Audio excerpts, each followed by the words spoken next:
Now let us study about the Cholas. The Cholas were a powerful ruling dynasty of South India between the 1st and the 3rd century. After going into decline for some centuries, the Cholas rose again in the second half of the 9th century as one of the most brilliant dynasties of the Indian history. For the next 400 years, the Cholas held sway over the South India. This period is referred to as the classical age of South Indian history. The two great monarchs, Raja Chola and his son Rajendra Chola, gave political unity to South India. Raja Chola. He followed the policy of war and conquest. He introduced two important features of the Chola administration, that is, the navy and the local self-government.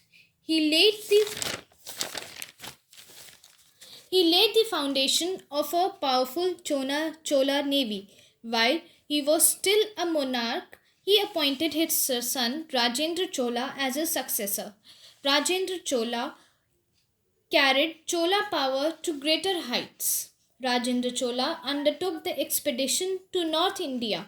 He defeated Mahipal of the Pala dynasty. He captured Bihar, Odisha and Bengal. Rajendra Chola was known by the title Gangoy Kondam, that is, the conqueror of Ganga.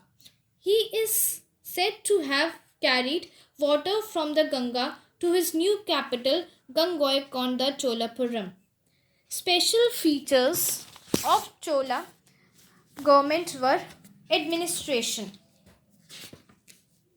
Raja built up Chola power with his clever administrative skills. Under him, the Cholas perfected highly organized administrative system with a strong center.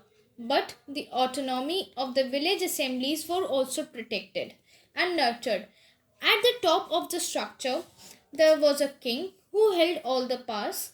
The entire kingdom was divided into two categories: areas governed by the vassal chiefs and those directly under the king.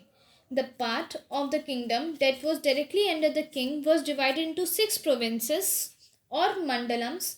The provinces were divided into districts or nadus.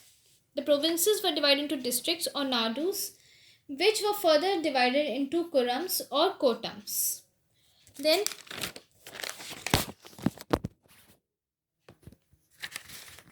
Then, local self-government. The Chola Empire had a very efficient system of local self-government. Village administration was carried on by village assemblies called Urs.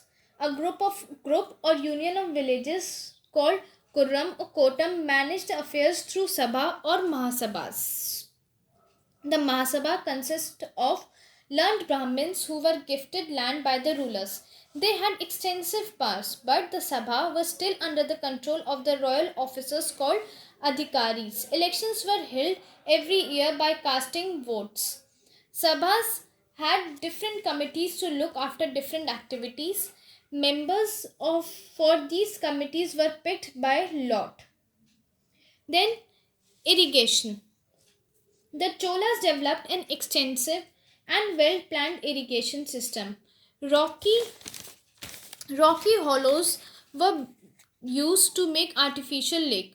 Rocky hollows means they used to make a big hollow structure made up of rocks. So they call it rocky hollows. So they used rocky hollows to make artificial lakes, and embankments were built on that.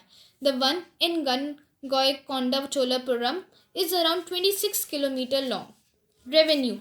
Revenue means the source of income. Main source of revenue was the land. King took 1/3 of the produce either in cash or in kind, preferably in kind. The land was surveyed and categorized according to its yield. The officers were strict in the collection of revenue, but the kings made every effort to help the farmers increase the yield. Other taxes imports include